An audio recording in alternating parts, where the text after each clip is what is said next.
अस्सलामुअलैकुम, welcome to my new channel Safar with duffer. आज मैं बहुत खुश हूँ क्योंकि तुर्की का वीज़ा लग के मेरा आ गया है।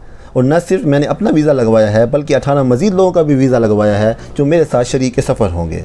और ये काम मैंने बग़ैर ट्रैवल एजेंट की मदद लिए किया है और ये 7 दिनों में वीज़ा हमारे हाथ में था। ये कैसे था, किस तरह था, आप सोच रहे होंगे तुर्की का वीज़ा तो बहुत मुश्किल होता है, आपने कैसे लगवा लिया। तो ये इन तमाम सवालों के जवाब जानने के लिए आपको मुकम्मल वीडियो ज़रूर देखना होगी। मुकम्मल वीडियो देखेंगे तो आप समझ जाएंगे कि आप भी वीज़ा लगवा सकते हैं बग़ैर किसी ट्रैवल एजेंट के। चलें तो शुरू करते हैं। मेरा नाम अब्दुल बासित है और मैं जा रहा हूँ तुर्की अपनी फ़ैमिली के साथ और मेरा 14 दिन का सफ़र होगा। आपको मैं अपना शरीक सफ़र बना के रखूँगा, आपको अपडेट करता रहूँगा, वक्तन फ़वक्तन वीडियोस और पिक्चर्स भेजता रहूँगा। चलें सबसे पहले हम ये देखते हैं कि हमें वीज़े के लिए कौन कौन से डॉक्यूमेंट्स रिक्वायर्ड हैं। उनकी तफसील आपकी स्क्रीन पे आ रही है, आप वहाँ से स्क्रीनशॉट ले लें या नोट कर लें पेपर पे, तो आपके लिए आसानी हो जाएगी। ये 10 डॉक्यूमेंट्स की तफसील जो आपने देखी है, इनमें सबसे पहले पासपोर्ट आता है। पासपोर्ट आपका 6 महीने तक वैलिड होना चाहिए आपकी ट्रैवलिंग डेट से। अगर आप जनवरी को जा रहे हैं तो 30 जून तक कम से कम आपका पासपोर्ट वैलिड होना चाहिए। उसके बाद आपने 4 तस्वीरें खिंचवा लेनी है अपनी वाइट बैकग्राउंड के साथ। 5 centimetre multiply by 5 centimetre size होगा। और इस बात का ख्याल रखना है कि आपने जब तस्वीरें खिंचवानी हैं तो आपने ऐनक नहीं लेनी, सर पे टोपी नहीं लेनी और मुंह को बिल्कुल नहीं ढांपना। अगर ख़वातीन भी जा रही हैं, अगर वो सर पे दुपट्टा लेती भी हैं तो उनके कान मुकम्मल नज़र आने चाहिए। इस बात का ख्याल रखिएगा वरना आपकी तस्वीरें वैलिड नहीं होंगी। तीसरे नंबर पे जो चीज़ आती है वो है रिटर्न फ़ाइल। रिटर्न फ़ाइल होना ज़रूरी है, उसके बगैर वीज़ा नहीं लगता। अगर आपकी रिटर्न फ़ाइल हुई है तो ठीक है, वरना अगर नहीं हुई तो वकील से रब्ता करें और अपनी रिटर्न फ़ाइल करवा लें। फैमिली रजिस्ट्रेशन सर्टिफिकेट और मैरिज रजिस्ट्रेशन सर्टिफिकेट भी ज़रूरी है। उसके लिए आपको जाना पड़ेगा नादरा के दफ्तर, वहाँ से आपको FRC और MRC दोनों मिल जाएंगे। जो ख़ानदान का सरबराह है वो जाके वहाँ से ले सकता है। कवर लेटर क्या है? कवर लेटर में आपने अपने सफ़र के मुतालिक तमाम तफसीलात लिखनी होती हैं, जिसमें बताना होता है कि आपने तुर्की के कौन कौन से शहरों को विज़िट करना है, कहाँ कहाँ जाना है, कितने दिन कहाँ स्टे करना है, बुकिंग कौन से होटल की है, कौन से होटल में कितने दिन रहना है। तो मतलब कि सफ़र के मुतालिक आपकी तमाम तफसीलात उसमें कवर लेटर में लिखी होनी चाहिए। लास्ट 3 मंथ की बैंक स्टेटमेंट भी आपके पास होनी चाहिए, जिसमें आपका कम से कम क्लोजिंग बैलेंस 5 लाख रुपया पर पर्सन होना चाहिए। मतलब कि अगर आप अकेले जा रहे हैं तो 5 लाख रुपया इनफ है। आपके साथ आपकी फ़ैमिली जा रही है, 4 बंदे जा रहे हैं, तो आपके अकाउंट में कम से कम 20 लाख रुपया होना चाहिए। अकाउंट में जितने ज़्यादा पैसे होंगे उतना आपका वीज़ा आसानी से लगेगा और ट्रांजैक्शन जितनी ज़्यादा होगी उतना आसानी से आपका वीज़ा लगने के चांसेस बन जाएंगे। अकाउंट मेंटेनेंस सर्टिफिकेट ये भी आपको बैंक से मिल जाएगा। होटल बुकिंग के लिए मैं आपको रिकमेंड करूंगा booking.com पे चले जाएं, वहाँ पे फ्री में बुकिंग हो जाती है। वहाँ से बुकिंग करवाएं, बुकिंग करके बुकिंग डिटेल्स अपने डॉक्यूमेंट्स के साथ अटैच कर दें। रिटर्न एयर टिकट भी आपके पास होनी चाहिए, लेकिन उसके लिए मैं रिकमेंड करूंगा कि आप ट्रैवल एजेंट से रब्ता करें, वो आपको डमी टिकट बना के दे देंगे।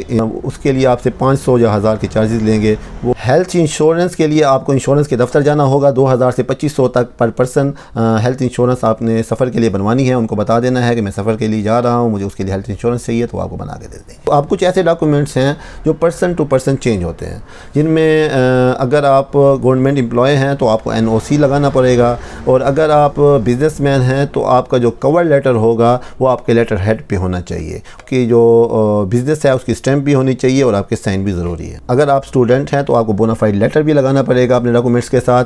तो उसके लिए उसका जो फॉर्मेट है मैंने अपने डिस्क्रिप्शन बॉक्स में दिया हुआ है, वहाँ से आप नोट कर सकते हैं और अपने स्कूल या कॉलेज से बनवा सकते हैं। डॉक्यूमेंट्स के हवाले से कोई क्यूरी अगर आपकी है तो आपने कमेंट बॉक्स में पूछ लेना है, मैं आपके तमाम सवालों के जवाब दे दूँगा। चलें, आपका होमवर्क अब मुकम्मल हो गया है। अब आपने एनाटोलिया ट्रैवल सर्विसेज जाना है। एनाटोलिया ट्रैवल सर्विसेज फ्राहम करता है वीज़ा लगवाने के लिए एम्बेसी की तरफ से हमारे डॉक्यूमेंट्स इकट्ठे करता है और एम्बेसी को भिजवा देता है। तो इसके मुख्तलिफ़ जगहों पे दफातर हैं, आपकी स्क्रीन पे उनकी तफसील आ रही होगी, आप वहाँ से देख सकते हैं।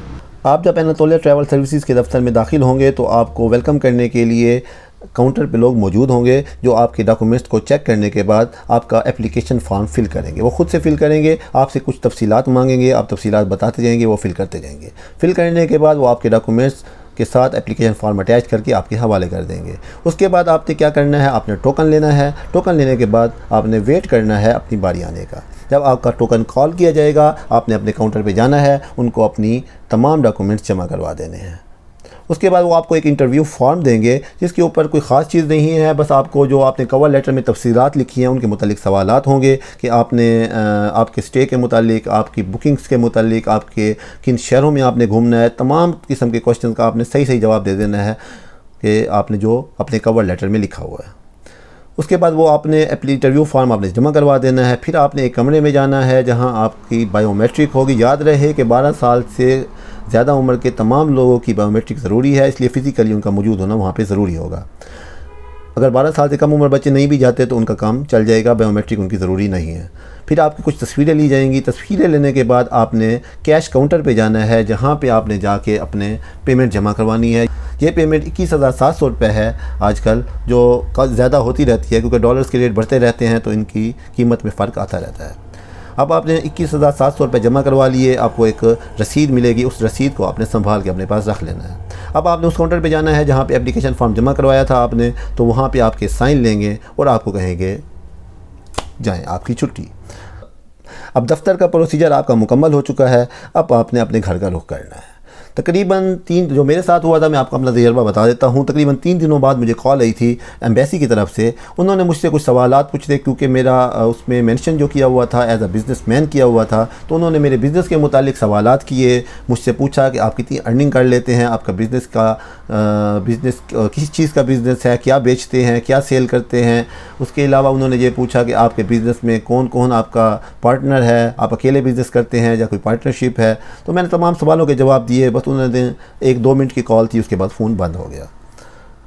फिर उसके बाद 3 दिनों के बाद मुझे कॉल आई कि आपके पासपोर्ट दफ्तर में पहुंच चुके हैं, आप दफ्तर से जाके पिक कर लें। मैंने उनसे 1000 पूछने की कोशिश की क्योंकि सस्पेंस काफ़ी ज़्यादा था कि मेरा वीज़ा लगा है या नहीं लगा, लेकिन उन्होंने बिल्कुल किसी किस्म का हिंट हमें नहीं दिया। बहुत गुस्सा लगा, लेकिन मजबूरी थी।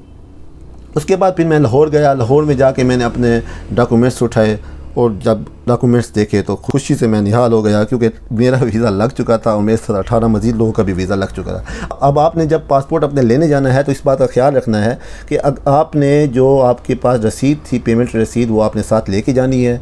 और दूसरा ये, अगर आप अपनी फैमिली के बिहाफ पे पासपोर्ट कलेक्ट करने जा रहे हैं तो फैमिली के तमाम मेम्बर्स के ID कार्ड की कॉपी आपके पास होनी चाहिए और FRC भी ज़रूर होना चाहिए आपके साथ, वरना आपको पासपोर्ट नहीं मिलेंगे। अगर आप अपनी फैमिली के अलावा कुछ दोस्तों के पासपोर्ट भी लेने जा रहे हैं तो आपको उनकी तरफ से अथॉरिटी लेटर साथ लेके जाना होगा, वैसे ही उनकी ID कार्ड की कॉपी लेके जाना होगी और आपको पासपोर्ट तमाम लोगों के मिल जाएंगे। आज की वीडियो जहां ख़त्म करते हैं। मैं अपनी नेक्स्ट वीडियो में आपको एयरलाइन की टिकट के हवाले से इन्फॉर्म करूँगा कि कौन सी एयरलाइन बेहतर है तुर्की जाने के लिए, कौन सी सस्ती पड़ती है। तो मेरे साथ जुड़े रहिए, चैनल को सब्सक्राइब कर लीजिए ताकि कोई वीडियो आपसे मिस ना हो। तब तक के लिए इजाज़त, अल्लाह हाफिज़।